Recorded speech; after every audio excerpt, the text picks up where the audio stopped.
Yeah. In your house with O'Connor. Hey, O'Connor, in your house. Hollywood in your house. Hypocrisy's head in the clouds. Curating all kind of loud.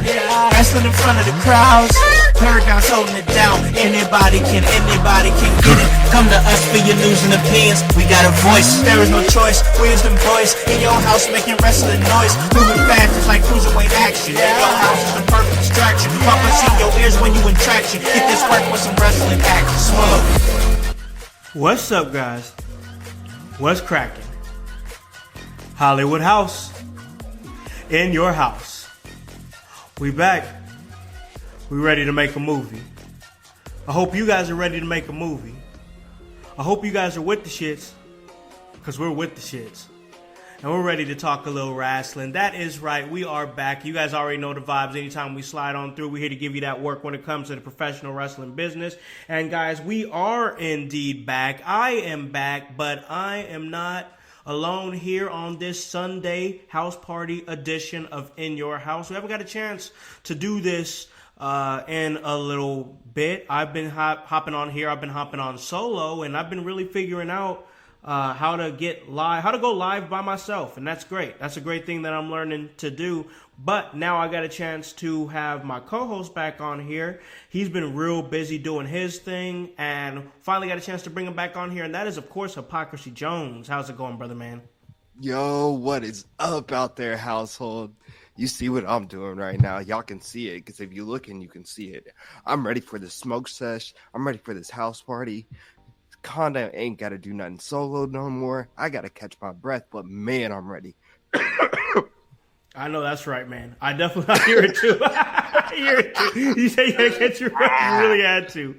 No, I totally feel it, man. No, I'm glad to be back here on In Your House, because we definitely got a lot to talk about and a lot to discuss. And last time I was on here, I had Sam Knight on here. He was coming through, yes, and we got a chance to have a little discussion, and that leads me to talk about what we're doing today, because we're going to have a discussion with hopefully many different people out there in the household, as we're going to get a little interactive here on the StreamYard, and we want to talk a little SmackDown, and we want to go in depth about SmackDown and talk about that. I know you haven't had a chance to do your smoke sessions because of how busy you've been with everything that you're doing, acting and comedy and just out there working, man. But because of that, I wanted to talk SmackDown because I thought it was a good episode, but there's also many things that I want to discuss and break down from the last few SmackDowns and just things that I've noticed. Yeah, there's so many things going on in the world of SmackDown. It's so crazy right now. Like, there's so many things going on in the world of WWE right now. And like you said, we are going to talk about that, but we are also going to be interactive with the household. We have some special guests coming on. We have some people coming to ask questions. If you have a question to talk about or to ask about wrestling, or you have an opinion about what's going on in this road to Wrestlemania, you know, we're here for it. And actually, we have a pretty special guest right now who hopped on with us just kind of out of the blue. that was very, very fast, very, very fast. Like, when he's fully ready, we'll bring him on. But it's a very, very, very special guest. Oh, okay, he's actually good. So if I don't like do this very special, he's gonna yell at me. He's already gonna yell at you. But you know, yeah. So, without further ado, we have Aloysius Jenkins Skipper the Third on the In Your House podcast. Oh, here he is. Here's this guy. You did it wrong. It's Aloysius Skipper Jenkins the Third, and oh, isn't she beautiful? Isn't she beautiful? Look at her. I knew this was coming. Did you know? You want to know why you knew? Because I told you. I told you it was going to happen. I told you. Oh, yeah. Okay. What are you doing? No, I was showing off. See, you gonna get yourself in trouble now. I know, but I couldn't sleep. And look, How'd you get in my room and take my belt? it, Give me my belt. Now look at you. Oh, Now Give me my look belt. at you. I think kind of both are. Give me my belt. you know, Aloysius, we're gonna No, let you handle bring it that, back. and then Bring we're it gonna back. talk some more SmackDown. We'll holler at you in a little bit. Bye bye. Bye bye.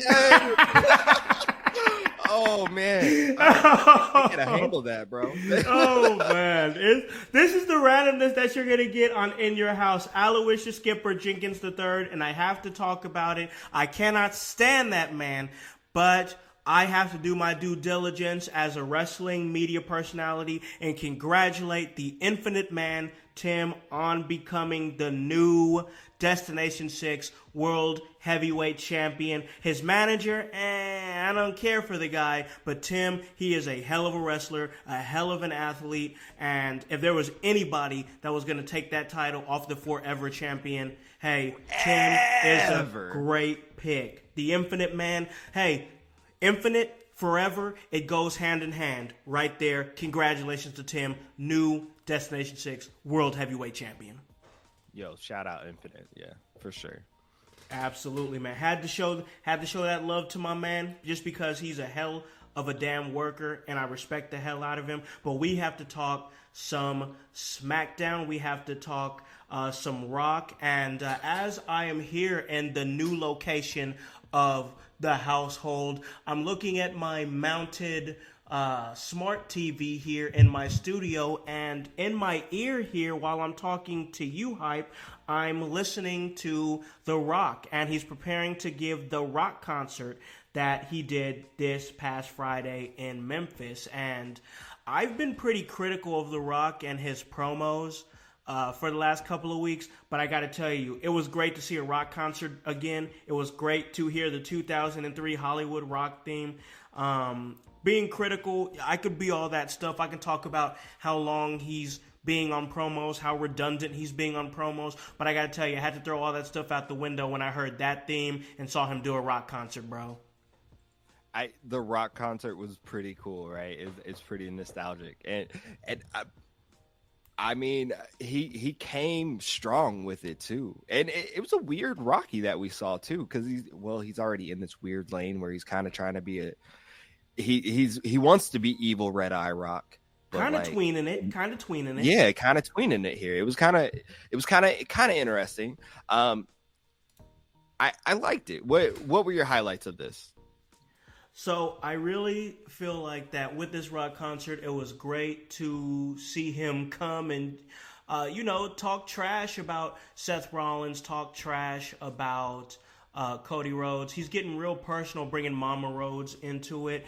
Right now he has the belt in his hand, and I don't mean the WWE Universal Championship belt. I mean the Rock's heavy belt that he's going to. He claims that he's going to beat Cody with, and right? And give it to his mother. And I'm like, wow, this is the one big thing that sticks out to me. Once again, I could be critical about how long he's talking, blah blah blah, whatever. I've already done that, so I'd be being redundant.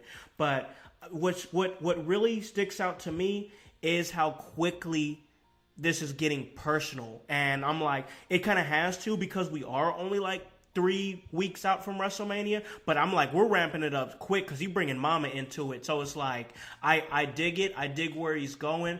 Once again, I am feeling like that with this rivalry, it's going to be all, to me, it ultimately leads to Cody finishing his story. I feel like that Cody and Seth lose in night 1, and it's just complete utter chaos, complete peril. The all is lost moment. You know what I'm saying?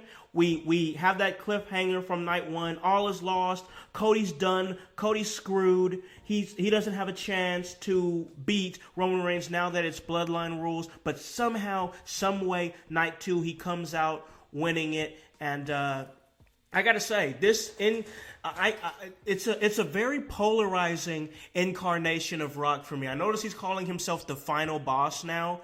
I do dig that, even though that's my dog Cassidy Keith up in Detroit, the Detroit, Michigan territory. He was the final boss first, but I dig this moniker for The Rock because he is the boss, and he is the one that's kind of running everything with being on the board with the TKO company. It makes sense. Like, once again, for me, it's a polarizing iteration of The Rock, but polarizing doesn't mean I don't like it. Absolutely. It's different, and I think we're gonna see different shades of different here. I know you and the rest of the world, and like I ain't gonna call you names or nothing like that, but y'all are wanting Cody to finish this story, even though, like, you know, chronologically it doesn't even make sense for him to finish this story yet. But that's neither here nor there or whatever. But I mean, because there's other stories that need to be had. I want to give shout outs in the chat to Grunmeister on Twitch. He said, I don't know if I think they should lose night one. They win night one. Seth gets screwed by Damian Priest, but helps protect Cody from Bloodline to win the title. Austin Cohen says, acknowledge the tribal chief, which right there, bro. Acknowledge him, bro. Yes. Yo, we got other household members in the chat. Hey, you know, here's my daughter on House. Yo, Tony Gonzalez. He says WWE is telling his storytelling is on fire, which I tend to agree with right now. They are hitting it with all cylinders right now, bro. Yes, most definitely, they are clicking with all cylinders, bro, and I could not agree more with my man OG Tony. And here's the thing, bro, like, just because I'm a person where I kind of move off of logic. So just because I like something or enjoy something doesn't mean that I think logically it's gonna happen. If Roman won night 2 of WrestleMania, I'd be surprised, but I wouldn't be mad. That's the thing. I would not be mad. Like, I love Cody and everything, but if he didn't win night 2, I would not be mad. I'd be surprised. This is the same thing I told my son. I would be surprised. But the way everything's moving, especially if they win night 1, especially if they win or if the Bloodline wins night 1, my mindset, as far as knowing how wrestling works, is that, well, Cody's going to have more to overcome. Like, they're stacking the deck against Cody. So for me, it feels like if they win night 1, them being the Bloodline, that Cody has got to get set up to win night 2, because it's that all is lost moment. The entire deck is going to be stacked against him, and it's going to feel a little flat if it's Bloodline rules and then he still loses because of Bloodline rules. That just feels flat to me. Maybe. I don't know. I also, you know how I feel, Con. You already know how I already feel. know. I already know. I have an end goal in this. I'm just it means dethroning one man that can be dethroned, right? And truly taking another man taking his seat at the head of the table of the WWE table, and that is Roman Reigns overtaking Hulk Hogan. With you're just trying to finish your story. That is the story, bro. I don't know what y'all been. I don't know what y'all been looking at, but this is what I've been seeing. Austin Cohen says he wants Cody to lose and turn heel and beat Seth at SummerSlam, which I wouldn't be mad at. Would not be mad at. Man, here's the thing. I have I presented this in the chat earlier this week. It was something me and my son was talking about. He brought up Seth Rollins, and Seth. Obviously, that means Seth is still champion by the time SummerSlam comes. I just don't think that's going to happen. At first, I thought Drew McIntyre was just going to beat Seth clean because Seth is going to have all his injuries.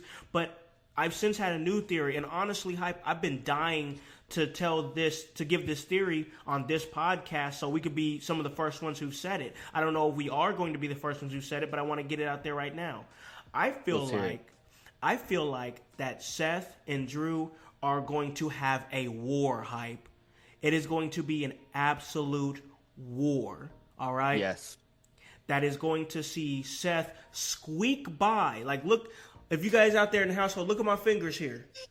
Like, it's going to be that narrow of a margin that Seth Rollins is going to beat Drew McIntyre. Just that much. And because of the past injuries of one Seth Rollins, his back injuries, well documented for months and months, his recent knee injury from his match with Jinder Mahal, I feel like that he is going to be spent, tired, done for. And as much as I love Drew McIntyre and I love the run that he's going on, and I've said it, I said it on this podcast and I'll say it again, I feel like this year Drew McIntyre will be World Heavyweight Champion. And for a minute there, I felt like it was going to be at WrestleMania. But now I'm throwing a Hail Mary here, if you want to call it that. I look at Drew McIntyre and I look at a man who's already made in the main event. I look at Seth Rollins and somebody who's probably a first ballot Hall of Famer if he were to retire tomorrow. So what if we were to elevate somebody else at WrestleMania and not only elevate them to a main event status, give them the title, but also give them a WrestleMania moment, a poetic WrestleMania moment? Who is the only person, Hype, to cash in Money in the Bank at WrestleMania? Who? Say that one more time. The one person who's ever successfully cashed in Money in the Bank at WrestleMania. The biggest heist of the century, Seth Rollins, right? Seth Rollins, yeah. All right. Well, what if he beats Drew McIntyre and is beaten down from the match, beaten down from his past injuries? All of a sudden, the Judgment Day's theme plays at the end of that match. Out comes Damian Priest, ready to finally cash in his Money in the Bank. And maybe Seth gives him a little bit of a back and forth just to keep Seth looking strong.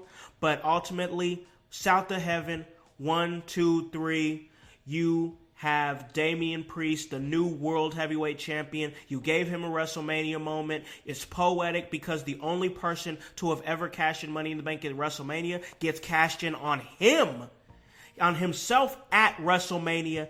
It's a big opportunity for them to take Damian Priest to that next upper echelon and become a main eventer. I can absolutely see that. I could see a CM Punk getting thrown into this story somehow. Oh yeah.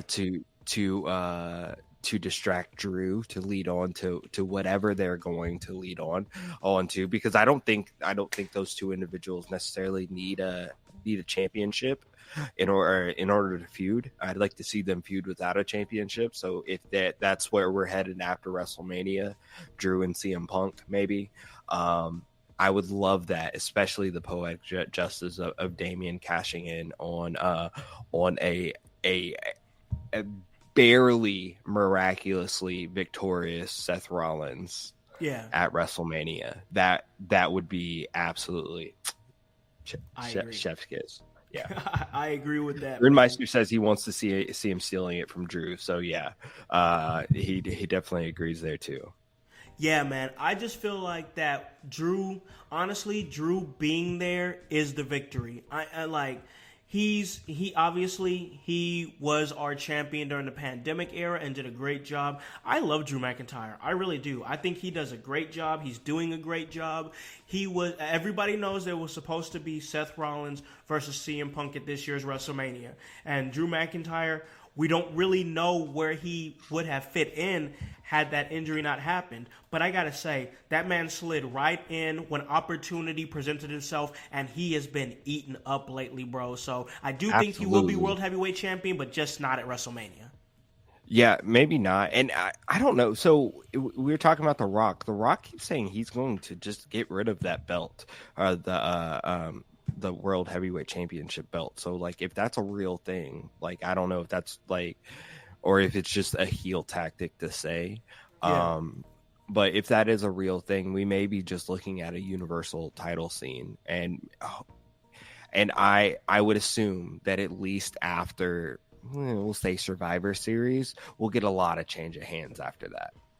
Yeah, because I think that once we have some of these historic reigns done, like we kind of saw it with the Undisputed Tag Team Champions. After the Usos had their historic run, we saw the titles kind of flip-flop around a little bit, and nobody complained about it. Like, I know back in the day when I watched heavily way before this podcast. I was just a fan, wasn't in the business, nothing like that.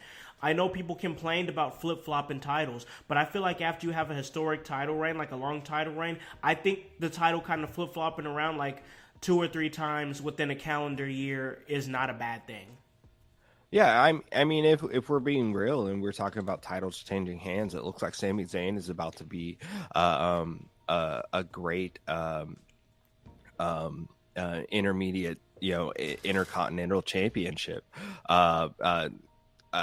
after taking Gunther's run, because it looks like he'll probably win at WrestleMania, right?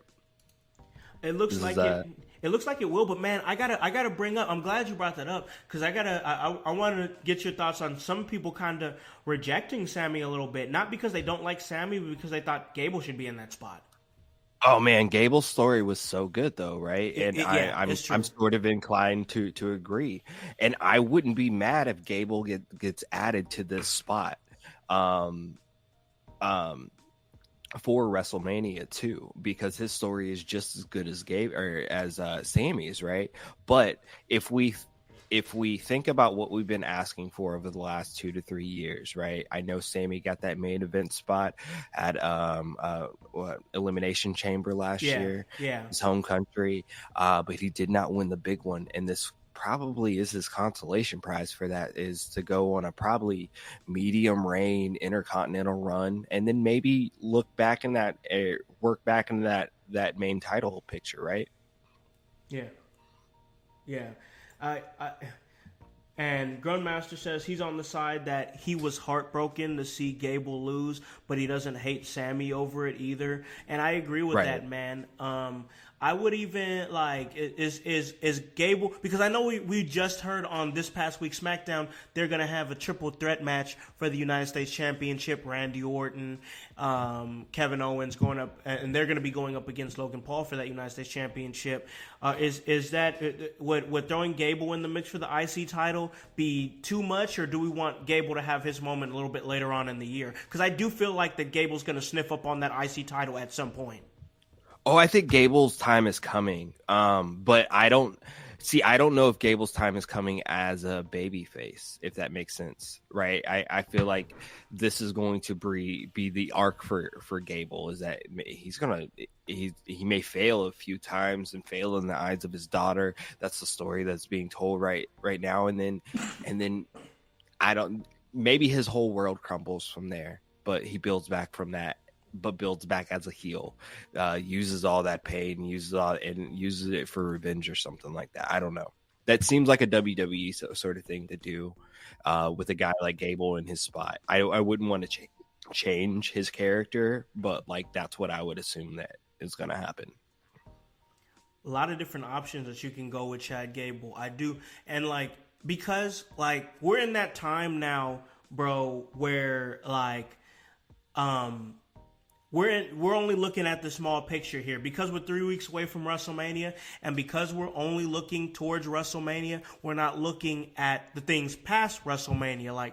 I know that last year they really did a great job of making Backlash a pretty big deal, and then we have Money in the Bank that's gonna be this summer, and then SummerSlam, and there's more. So I totally understand getting tunnel vision and only seeing the one destination that is WrestleMania, but they still have to be able to tell stories past WrestleMania as well.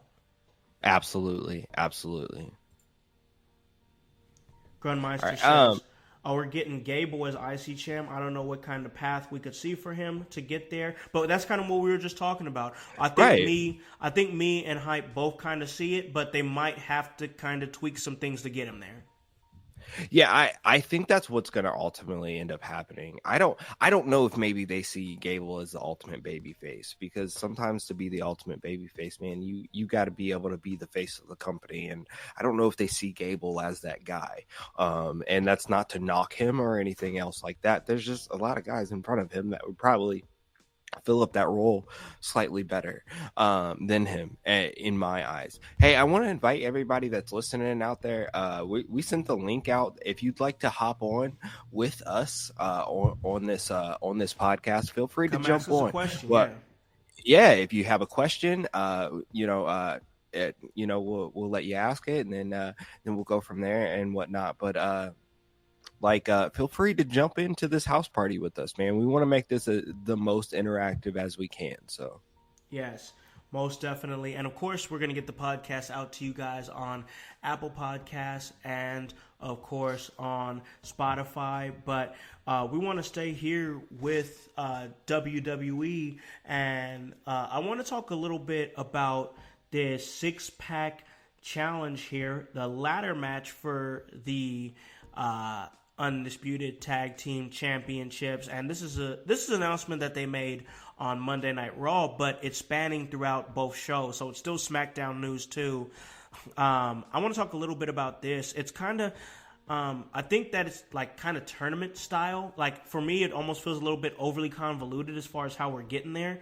But I'm excited for this ladder match, man. I think this is a good way to get a lot of teams involved and get that big Money in the Bank feel that they had when they had it on WrestleMania years ago, but now we're going to get it for the tag team titles, and I think this is just perfect, man. And of course, I love me a good ladder match. My favorite match stipulation, ladder match. What are your thoughts on this match and the possible participants? yeah, I at first I maybe didn't understand it because I thought it was just a six-pack challenge match for the titles, and then I was like, man, I don't love that because I want at least an elimination thing. But with it being a ladder match with the ladder stipulation, I'm all for it. Makes it that whole nother level thing that we're gonna see at WrestleMania, and I think that's exactly what it needed. Yeah, it needed that type of element of chaos. I think that's very important. And dog, I love a good ladder match, bro. Like bro, I gotta tell you, bro. I gotta be honest with you.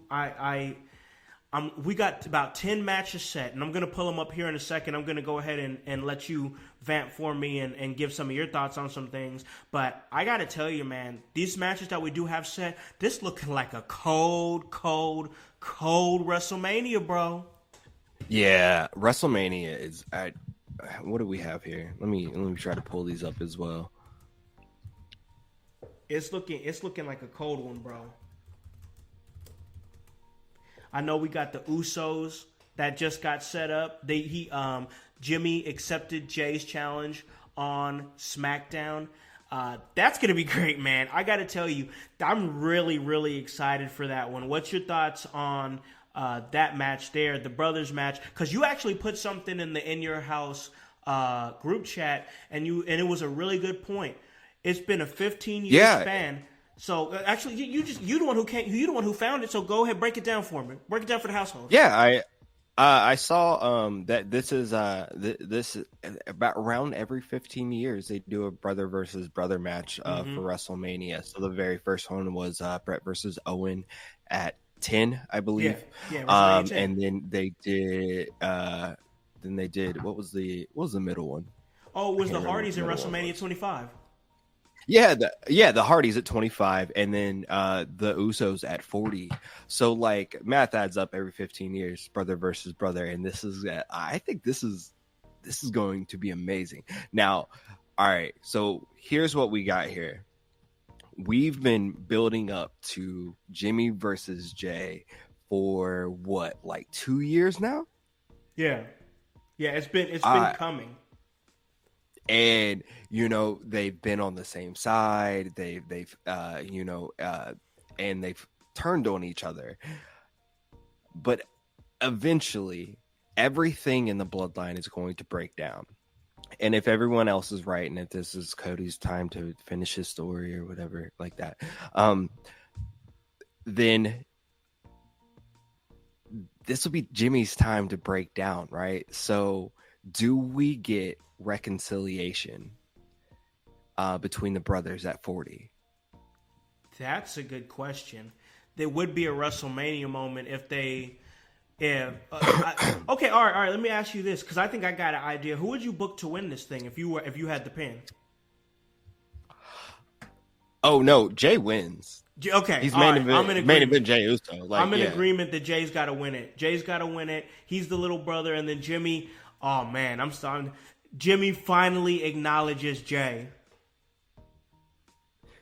I like that. That's good. That's good. Oh man, That's what if they good. make this an I Quit? Ooh, that Or could be instead of good an I too. Quit, we flip it from an I Quit to an I Acknowledge You. That's fire. That's hot fire right there. Yeah, I don't. Oh, No more. No, I don't want an I quit match. I want an I acknowledge you match. That's cold as hell right there. I like that a lot. Yeah. Somebody, Bro, I need a pitch job. that to WWE for real. And tell them I sent you. Like, please.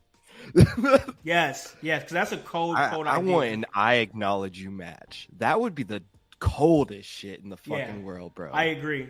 I like I think that a Jimmy lot. versus Jay would be a perfect. We need to clip that particular statement that you made, put it out there on the social medias, because I honestly think that's the coldest idea for these two to have an I acknowledge you match. That's nasty right there. Yeah. What do you guys think out there in the household, man? And again, don't be afraid to jump on, man. Even if you're in your car, you're doing something, man. You just got a quick come question. right on. Hop on. Ask a Hop on with question. this. We'll talk about it, and then you could go on about your day. Yeah, bro. So don't be afraid, yo. That easy. Hey, we have a question for my son on IG Live. His question is, that's my son Elijah. His question is, who wins at Mania? Randy, Logan Paul, or KO? Ooh, that's a good question. That's a good question. I have this rule in my household. I don't know if you got the same rule in your household, but we don't support Logan Paul. So we don't buy primes. We buy body armor. We don't buy no prime. No, I don't buy no prime, bro. No. But with that being said, Logan Paul wins this, and he comes out victorious at WrestleMania. Okay. That's the math that's mathing for me, right? What do y'all think? I'm not saying I hate that idea, because I don't. Because I might not be a huge Logan Paul supporter. Like, you're not gonna see me running around drinking Prime or anything like that. But I do. No. I guess the theme of this episode is acknowledge. I do acknowledge the fact that he's an incredible athlete and he's grown in a very short amount of time into a great WWE superstar. But I do think that I do see the trend of the stars, the mainstream stars. They kind of duck off after WrestleMania. So, like, I expect, like, The Rock to kind of go back behind the scenes. And, he's got I think it's the UCL, his football league coming up. So we'll probably see him a lot less on TV after that. I think yes, but there is speculation that he will be reoccurring after this WrestleMania. And I think that'll be necessary. Probably. Rock? Yeah. I think that I would love to see him stay. I would love to see him stay. I would. I truly would. Like, and that's what I was leading up to, OG. I think that Kevin Owens is going to come out winning this one. I just don't see Randy Orton winning it. I also don't see Randy Orton taking the pin. I don't see Randy Orton being the U.S. champion. I think after Mania, we kind of float him back maybe into that main event. Randy Orton, he still talks, looks, and wrestles like he's a main event guy. So I think that we got to get the most out of main event Randy as we possibly can. I do think Kevin Owens could carry that U.S. championship again. He's been a U.S. champion in the past. I think that he can do it again. I do think that KO comes out of this match the winner, just for the fact that I feel like maybe Logan Paul will be on TV a little bit less and can't really carry that title the way he used to. You want to make this interesting? What do you think? What do you got? So you got KO? Yes. And I have Logan Paul. Yeah. So let's say if KO wins, I have to drink a prime. Okay. If Logan Paul wins, you have to drink a prime. Oh, okay. Oh, man. If Randy wins, we both do. Oh, you know what, bro? You know what? You got a damn deal. All right. You got a deal. I will drink. If Logan Paul wins, I will drink a prime. I'm here for that. I am here for that type of competitive spirit. I'm down. Yes, let's do that. I like this. Yeah. That's what's up. So you hear it first out at our household. If Logan Paul wins, my man Con Man has to drink a Prime. If KO wins, I do. And I'm not a Prime household, man. I drink Body Armor. I swear I got one around here somewhere. But if Randy Orton wins, we both do. So That's good. I like that, man. Hey. So what we can do is, I do believe that you will be in the household for WrestleMania Night 1. If they do this match on Night 1, we can do it at the party, and we can have somebody video it, and we will put it on our social medias for the household to check out. Yeah, let's do that. Okay, let's plan to do that. I like that. That's good. That's good stuff. All right, Yes. man. Yeah, we're having a really great episode here at In Your House. Me and my man Hype back together, reunited, and it feels so good. It's great. We're discussing some awesome stuff here. WrestleMania is looking to be an absolute banger, man. So let's get back to a little tag team wrestling. I want to get back to that six-pack challenge, man. Do you have any favorites to come out of that match winning? Do you have the Judgment Day retaining? Or there's a lot of, what I've talked about on this show in the past couple of weeks, there's been a lot of emphasis on tag team wrestling for the last few weeks. Do you think there's any team that can surprise us and actually take those titles and become the new champs? I think Judgment Day comes out of this. You think so? Okay. I don't have a strong feeling as to why any other, like, I know they're trying to push New Catch Republic, but if they just want, what's the word when you just kind of hold a title for a second, for a next bigger champ to take on the title? Transitional. Yeah. I hope that they're not, like, I wouldn't want to see just a transitional champion out of them. I don't think they're primed and ready, but I think they are trying to prime them, as well as I think they're trying to get behind DIY, or Regeneration X, if you will. Regeneration X, yeah. Yeah. But right now, strong pick, Judgment Day. Who we got? Creed Brothers from Creed Austin Brothers Cohen. I like the Creed Brothers. R-Truth and Miz from Tony Gonzalez, which I like that pick too. Yeah, that pick too. if it's not Judgment Day, they would be my pick. And honestly, Truth and Miz, I think deserve some tag team gold together, even if they haven't been back together for a while.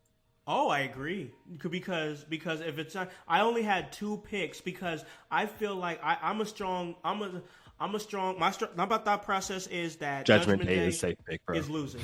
Is like I think they're losing, and the reason I think they're losing is because I think that we're gonna have emphasis on Finn as a solo and then Damian as a solo, and we need that, especially for Damian. Yes. That's why I really, really hope he cashes in on WrestleMania. Like, I'm a Damian Priest fan, bro. I love that dude. I'm a big fan of him.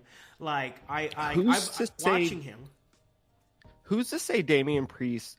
Okay, let's say that New Catch Republic wins this six-pack ladder match for the champion. Who's to say Damian wouldn't cash in his briefcase so that they can regain their tag team titles back and be one of the first people to actually do that? Oh, I hear you, but I don't want that for Damian, bro. I want him to be champion. I love Damian Priest. I think we're pushing this dissension and this breakup from Damian specifically from Judgment Day, because we want to see him as a face run, but I don't know if that's the best run for him to do that. It may add a better character dynamic for him to be ultimate sacrifice. Let me do this for my team, my squad, right? Yeah. It's not to say that he couldn't get a title run down the line, but God, it's just him doing it at WrestleMania just feels perfect. I don't know. I just think maybe if he does that, they win, and then there's more dissension later. They end up kicking Damian out, right? That just adds that level of, man, we should really get behind Damian. We should really, really be striving for this guy. And then that pushes him into a good, strong singles title run. Maybe against the likes of a Finn, where he defeats Finn or something like that. I gotta tell you, I'm ready for the Finn Balor Damian Priest feud as well. I will say that it could have the world title if he cashes in, because what they can do is, alternatively, what they could do is they could just go ahead and have Damian Priest cash in at WrestleMania, become the World Heavyweight Champion, cashing in on Seth Rollins, and then everybody's talking about Damian. He's the guy. Everybody loves him. He's the world champion, blah, blah, blah. But what have we seen in the past in Finn Balor's character? Finn Balor's character has developed into somebody who's very jealous and vindictive and things of that nature. So what if we just see this slow build, maybe up until SummerSlam, of Finn Balor just fuming in the background, kind of what they've done with Dakota Kai and Io Sky, where they've told stories with their facial expressions. If you pay attention to the Io Sky and Bailey video packages, you can see that even last year, Io Sky was making facial expressions towards Bailey like, bitch, you know what I'm saying? Like, what if they did something like that with Finn, where it's like, oh, I'm tired of this fucking guy, and blah, blah, blah. And then it just leads up to him finally snapping and turning on Damian. I think that's the natural progression, right? I mean, you and I are big storytellers of, all right, where's this story going to go? It's not where's this match going to go, or like what kind of title reign is he going to have, or anything with that. So what kind of story is they going to tell us? I want to highlight this this comment from Grunmeister. He says he feels like it's a bit of a downgrade of the Money in the Bank briefcase if it was to be cashed in on the tag teams. And like, I understand that, but you gotta also remember, what was it, a year ago, 2 years ago, we had Austin Theory cash it in for the US title. I mean, and we see in NXT where the breakout champion briefcase nonetheless, right? They can cash in on for any title. We've seen that get cashed in for, I believe, the tag team titles as well as the NXT title, but also the North American title. I think the idea, I think the idea of like that moving in different directions, not always being a push for the world title scene, or not always being used as a catalyst for the story of the world title scene, to mix that up a little bit, is there's not a lot of bad in that, right? That because it can, when you break it down like that, like, I'm sorry to interrupt, because I just you're fine. Thinking about what you're saying, I'm like, maybe it could be somebody that's looking to just be like, listen, I need something that's going to jumpstart my career. I know I can't cash in on Roman. He's too protected. That's too risky. You know what I'm saying? That was exactly what Austin Theory said in his Money in the Bank reign, which is what we're also seeing out of Damian. Unfortunately, that's kind of the story that's being told with Roman, because he's had such a chokehold on this title reign, right? That like, even if you have the ultimate opportunity to take it away from him, you don't have be smart about it, right? Yeah. I think you got to be smart about it. So like, you just opened up my way of thinking as far as that goes, because I was kind of on Grumeister's side. I'm like, if I'm going for it, I'm going for it. You know what I'm saying? But also I understand, like, it's like, okay, I got to take what I can get, because I know that this, with as heavily as protected as Roman is, like, I can't make that play. It's almost like a complete uncertainty that I'm going to win. Because even if I catch him slipping, you got Jimmy, you got Solo, Paul Heyman might do something. You know what I'm saying? So like, now you got The Rock. That's an element. There is totally, and I want to talk about this. Like, we want to talk about like hierarchies and kingdoms. Look at what we're having here with the WWE, where it's just like a land of many kingdoms. You know what I'm saying? Where you have the hierarchy, the highest of hierarchies with the bloodline, and they're running everything. Got the main title, they run the company. the Samoans are just taking over. But then you have the Judgment Day, who's got their territory that they can stake claim to. You know what I'm saying? Then you have other teams like the Alpha Academy, like, hey, we're down here, but we good down here. You know what I'm saying? So and look many at different Pride elements. or Final was it Final Or the Testament? Final Testament, exactly. Yeah, these are groups Different that are they're all being groomed to be that next definitive stable, and I think that's what WWE has been looking at for a while, especially in this Paul Levesque Triple H reign of creative control, right? Is that they use these factions, which as they should, man. Japan's been doing this for forever. It's like turf wars, bro. This is smart.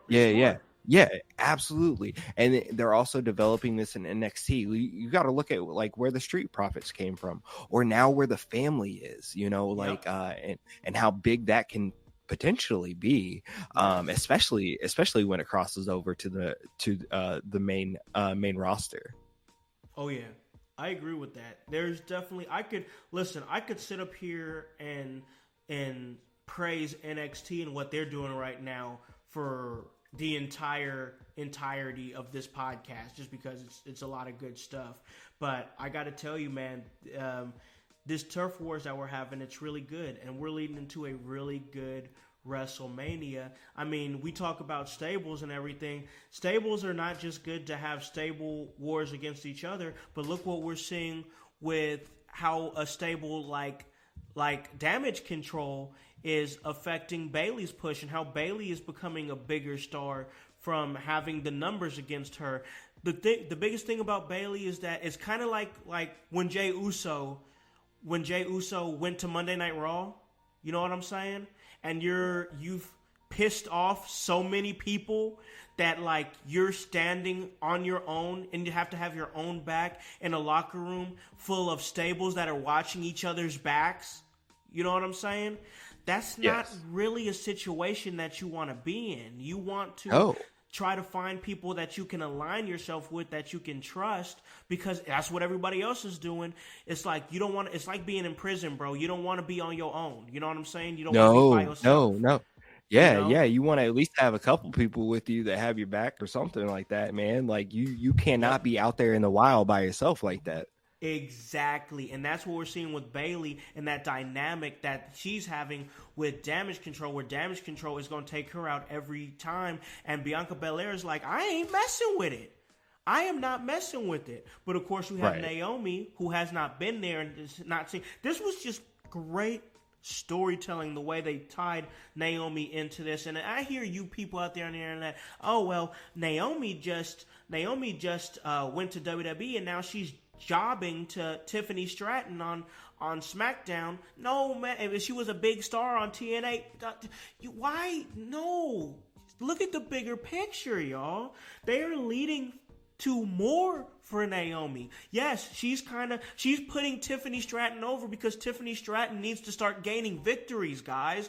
Tiffany Stratton is going to go to the top very, very quick, and they need to protect Tiffany Stratton.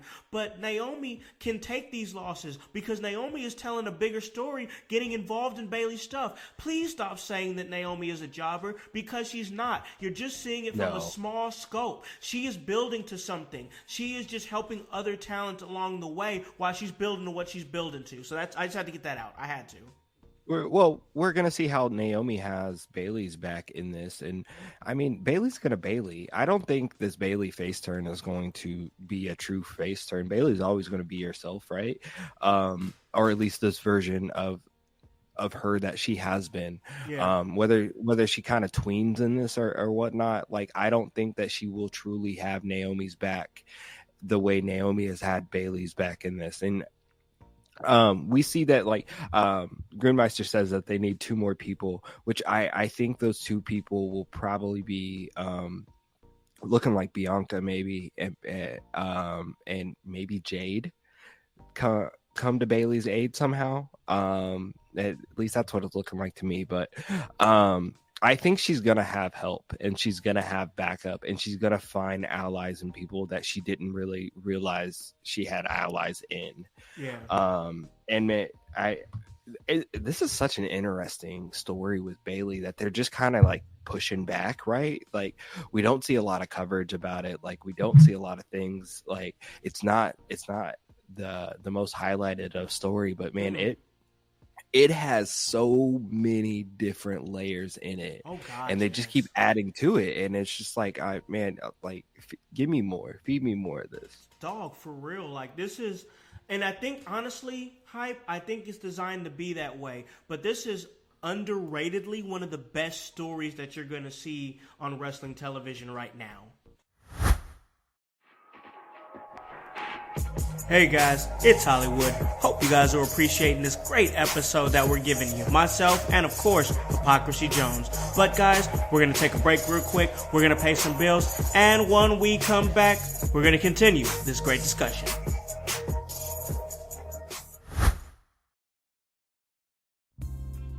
I want to acknowledge, because that name came up, I saw here, I do believe, Sasha. I want to acknowledge Mercedes Mone debuting at AEW at Big Business. We all knew that it was coming. I just want to kind of pivot to that real quick, and then we can go back to talking more WrestleMania, because we're having a really great WrestleMania heavy episode. But I want to pivot to that real quick, because I want to say that I tuned in.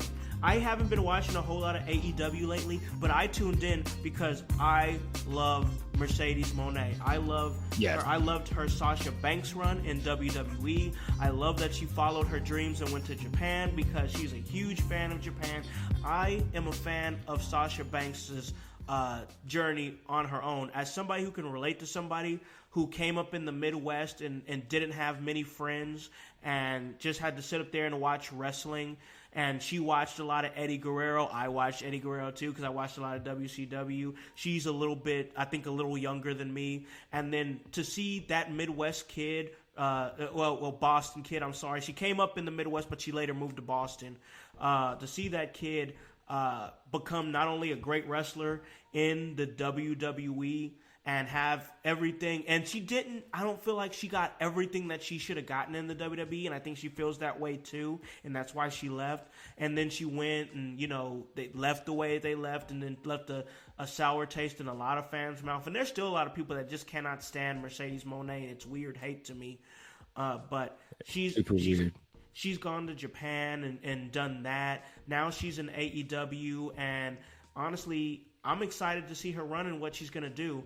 I'm in the air that I would have loved to see her go back to the WWE. I'm just being honest. I would have loved to see her go back to the WWE, but I was even talking to my son about this, and she says, even herself, she plans to go back. But honestly, and I know it's kind of like, we're not supposed to say this, blah, blah, blah, or she's not supposed to say this, but I feel like AEW is just a stepping stone for her to go back to WWE, because we saw Shawn Spears go back, and one thing that I noticed about that is that he didn't go back as Ty Dillinger. He went back as Shawn Spears. I think that Mercedes Mone wants to have a great run at AEW, finish out her contract there, and then I think she wants to go to WWE as Mercedes Mone. Ooh, that would be interesting. I don't know if that'll be truly what happens in the world of WWE. Maybe she'll gain more rights to the name Sasha Banks or something like that. But I think she'll always be Sasha Banks in WWE. It would highly surprise me if her. It doesn't really surprise me in Shawn Spears. Well, the Perfect 10 didn't really do anything. Like, no. And being Ty that. Dillinger was kind of like, He owned that 10 character. He really did. I really believe he owned that 10 character. But honestly, bro, I think that Shawn Spears, going back as Shawn Spears, is great for him and his career. Right. I think so too. Austin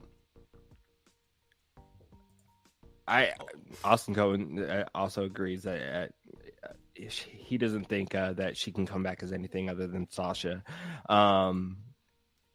She was trying to get paid. There's nothing wrong with that. Absolutely. I think this week she has she rubbed some people the wrong way with some interviews that she said where she would love to go back to WWE eventually, and that she sees herself going back to, which why wouldn't she made so much history in WWE. She did. Like she she will be in the WWE Hall of Fame without a shadow of a doubt, right? Um, um,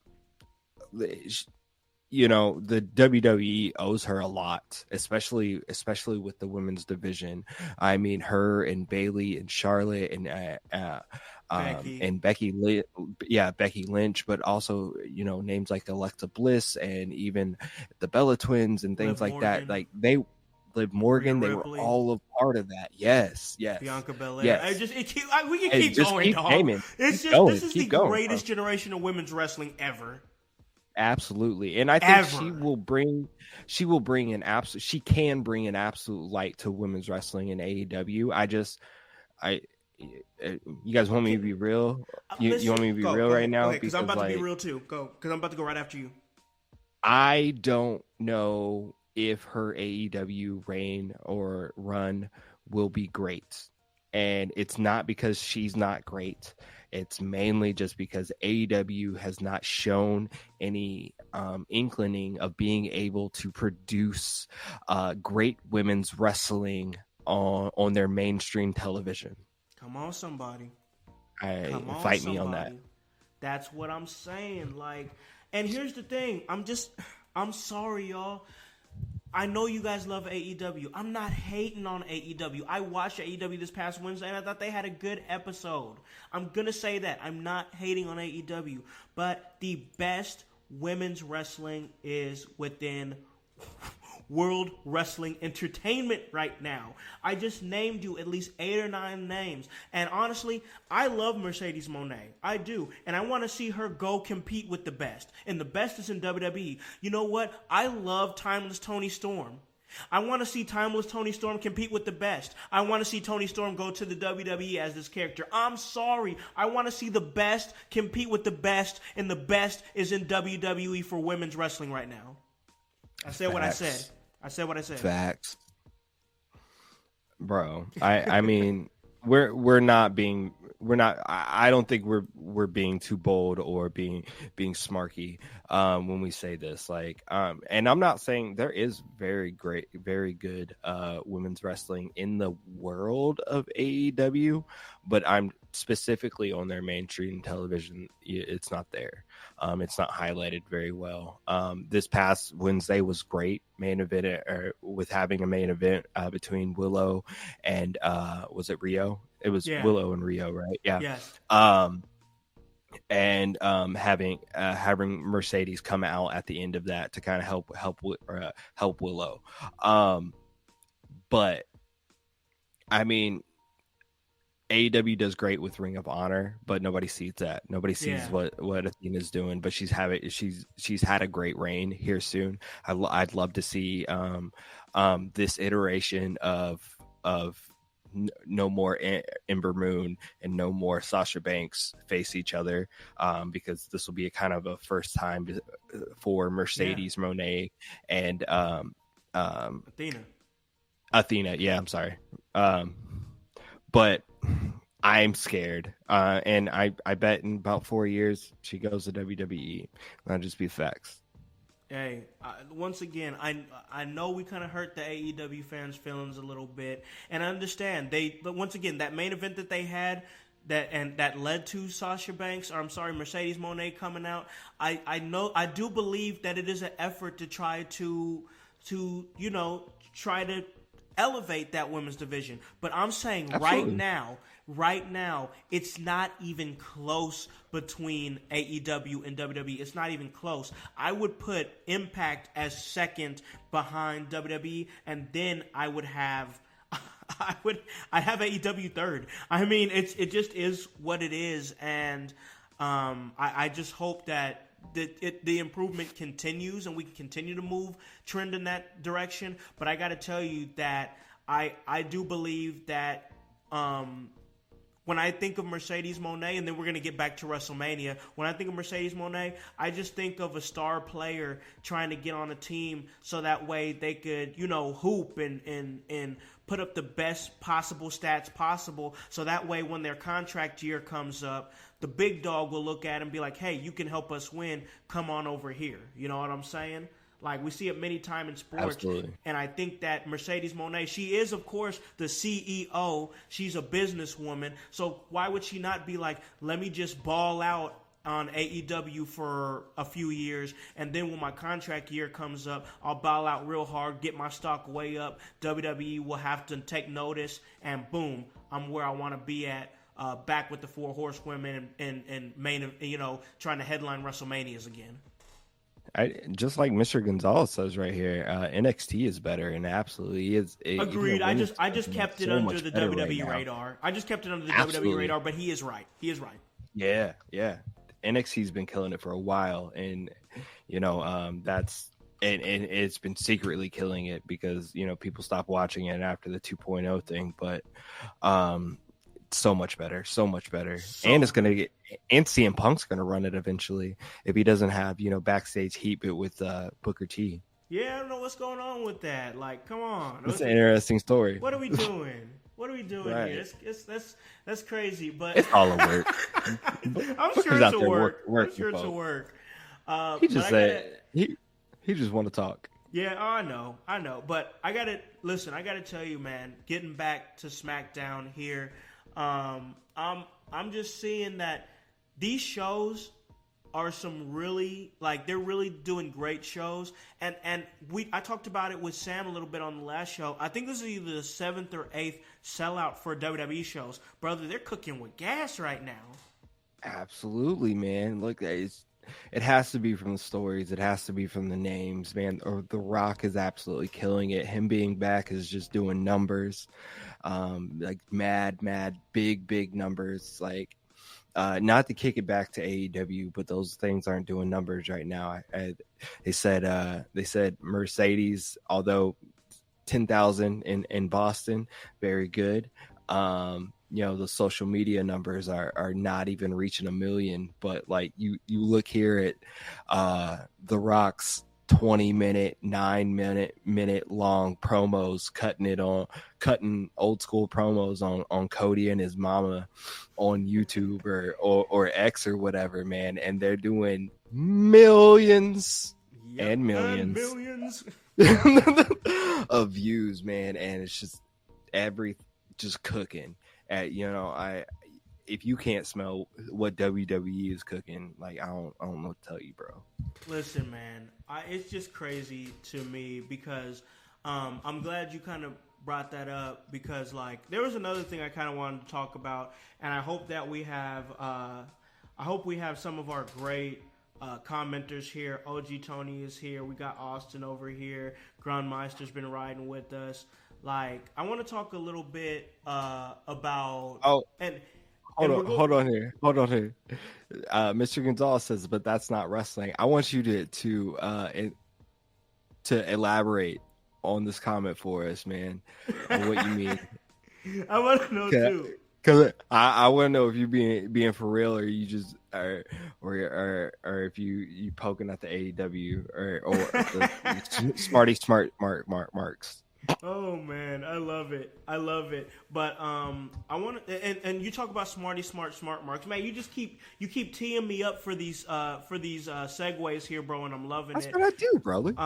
I want to talk a little bit about these social media tribalistic outrage accounts, because Bully Ray actually responded to an outrage account this past weekend. I don't know if you saw it, but I don't even want to say, I honestly don't want to say the handle because that's what they do. They say outrageous shit to get attention, and they end up with, thousands and thousands of followers, and even get guys like Bully Ray to come and debate with them. But what do you think about these outrage accounts, man?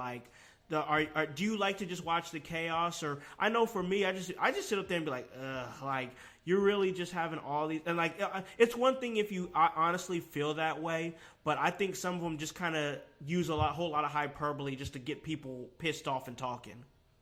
Hold on, let me go grab some snacks because I could tell you a story. I love the toxicity. You've met me, man. My name is Hypocrisy Jones for a reason, man. Because I ain't telling you why, but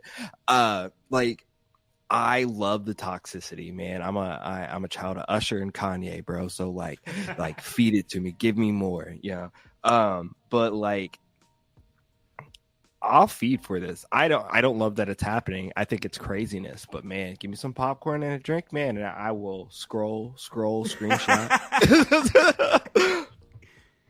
I guess for me it's a guilty pleasure too, but I do it more of it's like I see why these guys don't like use their real names or anything like that, because like the outrage that they ensue, like people would actually come for their heads, bro. Like they would come, especially on Twitter, like they would call, and I'm not saying they try to like run up at their house and try to kill them or anything, but I'm saying they would figure out where their job is and they would call their job and try to get them fired. You know how people do nowadays and stuff like that. Absolutely. So I know that these outrage accounts are like most definitely people that cover their name or have some kind of strange name or something, but it's just a weird thing because like there's a lot of them that go really hard for AEW, and I'm like, you go hard for AEW but your handle says WWE in it. What message are you going for? But it's just crazy to me that there's these people that get this much, like they kick up this much dust that they get thousands of people to follow them for their outrageous things that they say, and sometimes even wrestlers respond, Absolutely. I mean, that's the intent, man. Everybody wants to get their follows up, and that's how you do it sometimes is by poking the bear and by, just as Mr. Gonzalez was doing here, and we do sometimes, man. Sometimes you got to poke the bear, man. Have a little fun. But sometimes wrestlers take things too serious too. Oh, they do, most definitely. Wrestlers, trust me, I've seen it, and it's because they take what they do so seriously.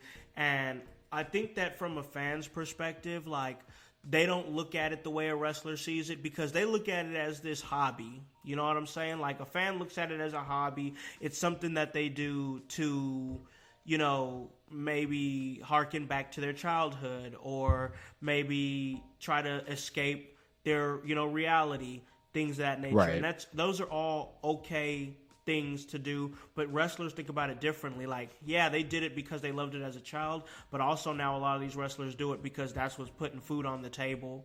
You know what I'm saying? And a lot of them take their art very seriously.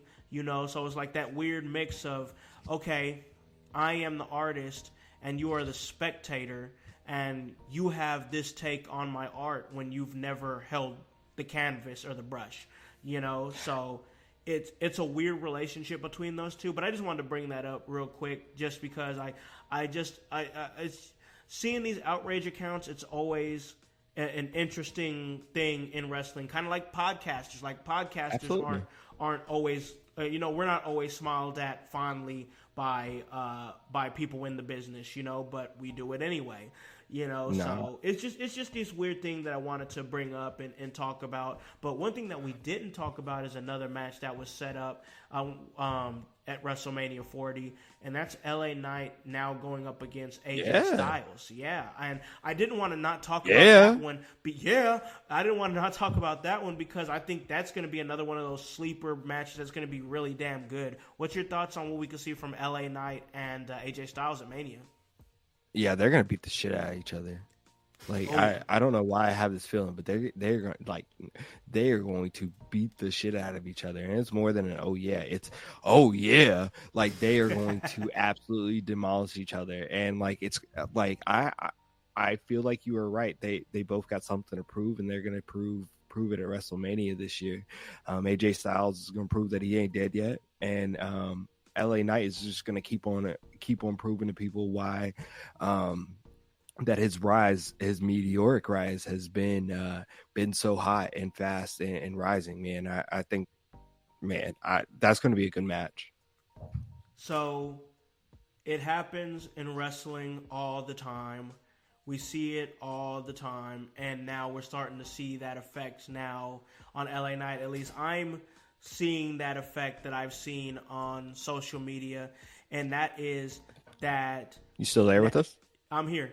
Okay. And the effect is the effect that I'm seeing is that people are now starting to slowly turn on LA Knight. I'm seeing it in comments on Facebook where it's like they're saying he might be good on the mic, he's average in the ring, and he doesn't have any depth to the things that he says. It's just yeah, and let me talk to you, and nah.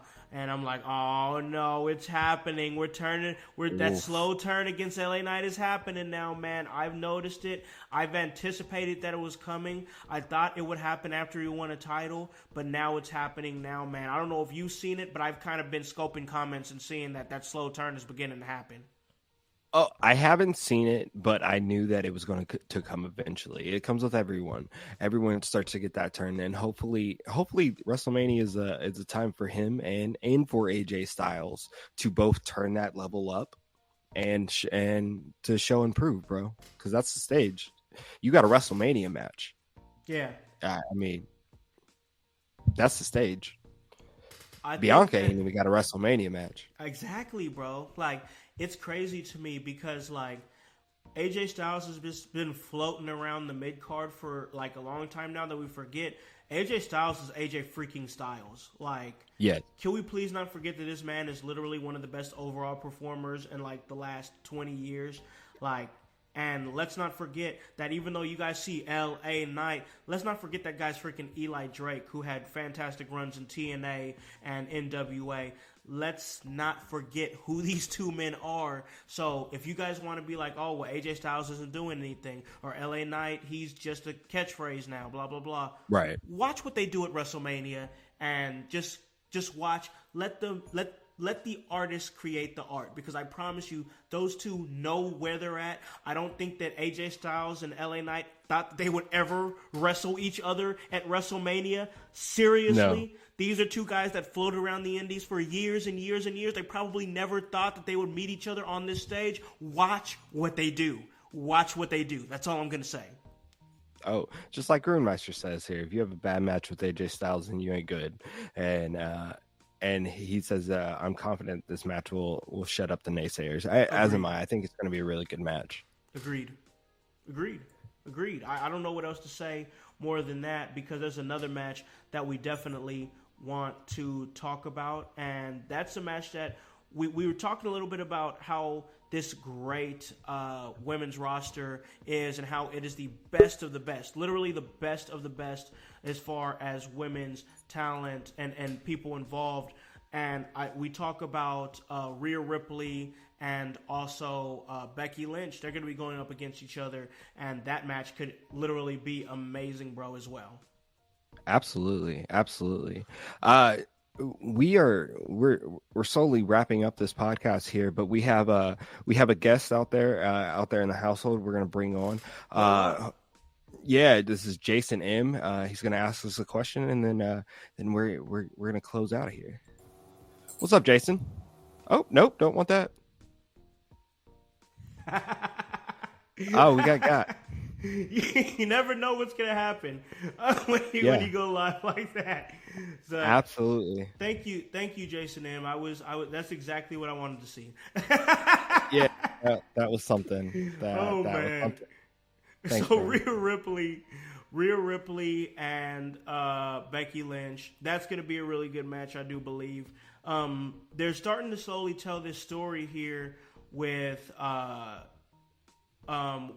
Liv Morgan that's getting involved, and I got to tell you, I'm really enjoying what I'm seeing from Liv Morgan and her wanting to get her redemption against her revenge against Rhea Ripley. This revenge tour, I'm loving it.